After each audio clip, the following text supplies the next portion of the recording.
Hey friends, welcome back to my channel. क्या आप भी मेरी तरह कंफ्यूज हो कि इस वीकेंड पर क्या बनाया जाए, बर्गर या पिज़्ज़ा? तो चलिए मिलके बनाते हैं बर्गीज़ा। यह डिश ट्रेंडिंग भी है और टेम्पटिंग भी है और बहुत ही झटपट से बन जाती है। तो चलिए रेसिपी स्टार्ट करते हैं। मैं यहाँ घर का बना पिज़्ज़ा सॉस यूज़ कर रही हूँ, तो सोचा आपके साथ रेसिपी शेयर कर दूँ।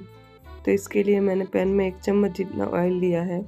इसमें 3 मीडियम साइज़ के टमाटर को बीच में से काटकर इस तरह से अरेंज कर रही हूँ। अब मैंने 15 से 20 लहसुन की कलियाँ ली हुई है, मीडियम साइज़ की है, और 2 मीडियम साइज़ के ऑनियन लिए हैं जिसे मैंने रफली चॉप करके इस तरह से डाला है। सभी चीज़ों को 6 से 7 मिनट के लिए ढककर कुक होने देंगे। 2 से 3 मिनट के बाद ढक्कन खोलकर इसे इस तरह से चला लेंगे और ढककर फिर से कुक होने देंगे।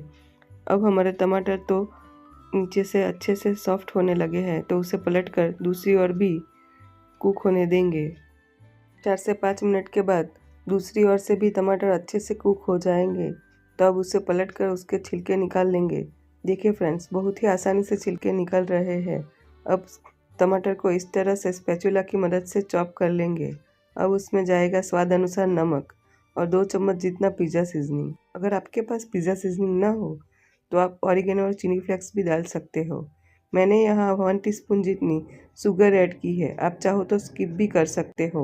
अच्छा रेड कलर लाने के लिए आप कश्मीरी रेड चिली पाउडर का यूज़ कर सकते हो।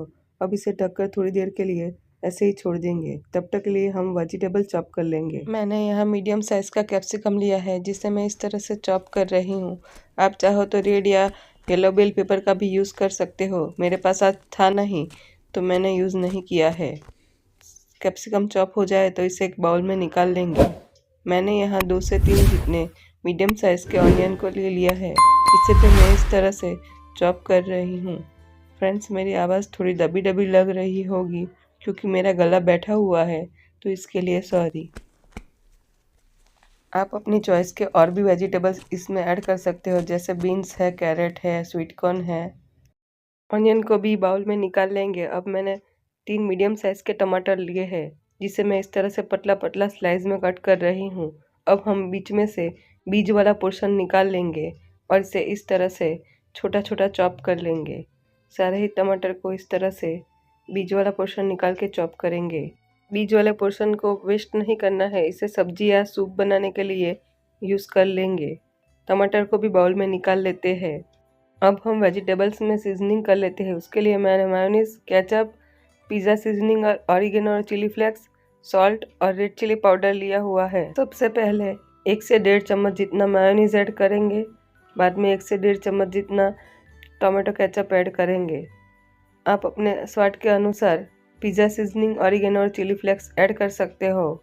मैंने यहाँ 1 से 1.5 चम्मच जितना ऐड किया है। अब स्वाद अनुसार नमक मिलाएंगे और हाफ टी स्पून जितना रेड चिली पाउडर मिलाएंगे। सभी मसाले, मेयोनीज और केचप को वेजिटेबल के साथ अच्छे से मिक्स कर लेंगे और इसे थोड़ी देर के लिए साइड रख लेंगे। तब तक के लिए पिज़्ज़ा सॉस तैयार कर लेते हैं। प्याज और टमाटर तो अच्छे से ठंडे हो गए हैं, तो अब हम इसे मिक्सी के जार में ट्रांसफ़र कर लेंगे। इसे पल्स मोड पर चलाकर दरदरा सा पीस लेंगे। बहुत ज़्यादा महीन पेस्ट नहीं बनाना है। हमारा पिज़्ज़ा सॉस तो पीस के रेडी हो गया है, तो इसे एक बाउल में ट्रांसफ़र कर लेते हैं। आप चाहो तो यहाँ मार्केट बेस्ड पिज़्ज़ा सॉस का भी यूज़ कर सकते हो।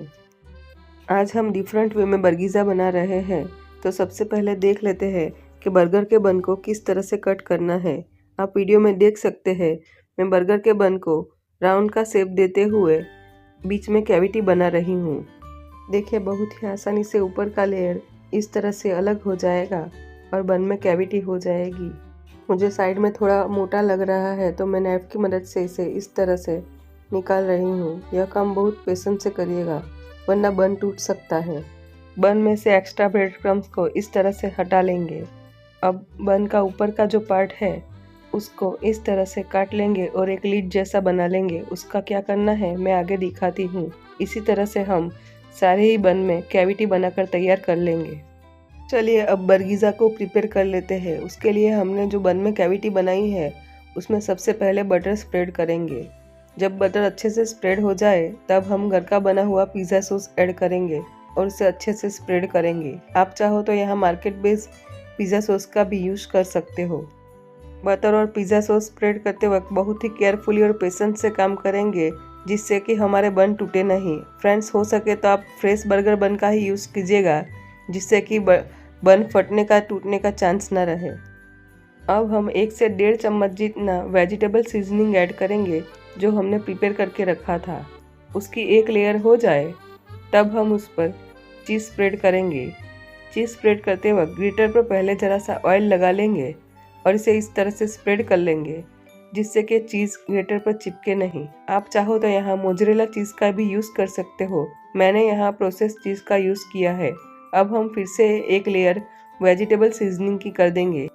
इसके ऊपर फिर से चीज़ ग्रेट कर लेंगे और स्वीट कॉर्न से गार्निश कर लेंगे। अगर आपके पास ब्लैक ऑलिव्स या हैलीपिनोस हो तो आप इसे भी गार्निशिंग के लिए रख सकते हो। अब इसके ऊपर हम चिली फ्लेक्स और ऑरिगेनो को स्प्रिंकल कर लेंगे।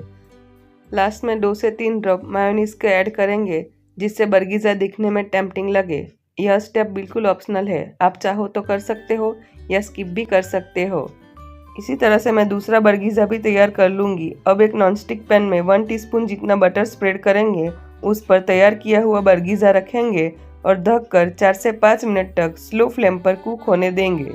जब 1 से 2 मिनट हो जाए तब 1 टीस्पून जितना वाटर लेंगे और पैन में इस तरह से उसे स्प्रेड कर लेंगे। फिर से 2 से 3 मिनट तक ढककर कुक कर लेंगे।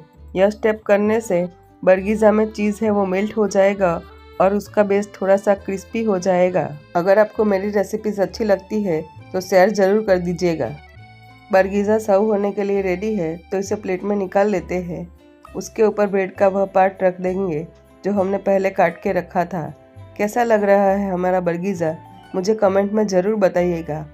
मिलते हैं नई रेसिपी के साथ, तब तक के लिए बाय बाय, टेक केयर।